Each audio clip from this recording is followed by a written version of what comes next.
آپ نے سنا ہوگا حضرت سیدنا ابوبکر صدیق کا دور ہے، یہ معبود مصطفیٰ کے بعد یہ پہلا دور تھا۔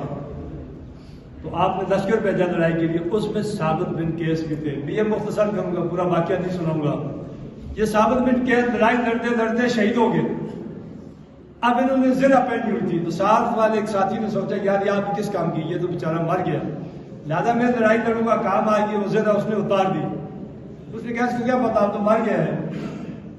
خیر آپ کا جنازہ کفن دفن ہوا، معاملہ رات کو خواب میں حضرت خالد بن ولید کو آئے۔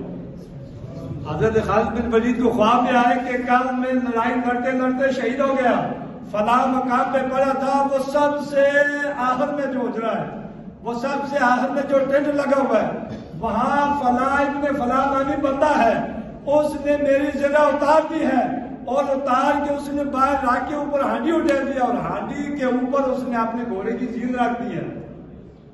یہ نبی کے غلام کی بات کر رہا ہے، اس کو یہ بھی پتا ہے زرہ کس نے اتاری، لے کے کس مقام پہ گیا، کہاں رکھی ہے اسے نظر آ رہا ہے، اوپر ہانڈی رکھی ہے اسے نظر آ رہا ہے، ہانڈی کے اوپر اس نے زین رکھی ہے اسے یہ بھی نظر آ رہا ہے، اور ساتھ یہ بھی کہہ رہے ہیں کہ خالد بن ولید یہ زین لے لو، یہ اسے یہ میری زرہ لے لو، اور یہ زرہ لے کے مدینے میں لے جانا، بارگاہ صدیق اکبر میں پیش کرنا، اور کہنا مرنے والا غلام محبوب مصطفیٰ کی ناموس پہ مر چکا ہے، نبی کی عزت پہ کر چکا ہے، مگر میرا پیچھے کرتا رہتا ہے، یہ زرہ بیچ کے پیسے لے لینا اور میرا قرض بھی ادا کر دینا ہے۔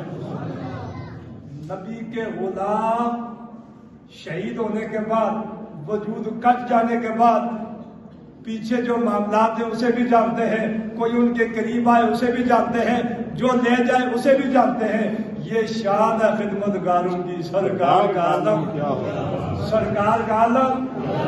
اللہ تعالیٰ ہم سب کو ادب مصطفیٰ نصیب فرمائے، آمین ثم آمین۔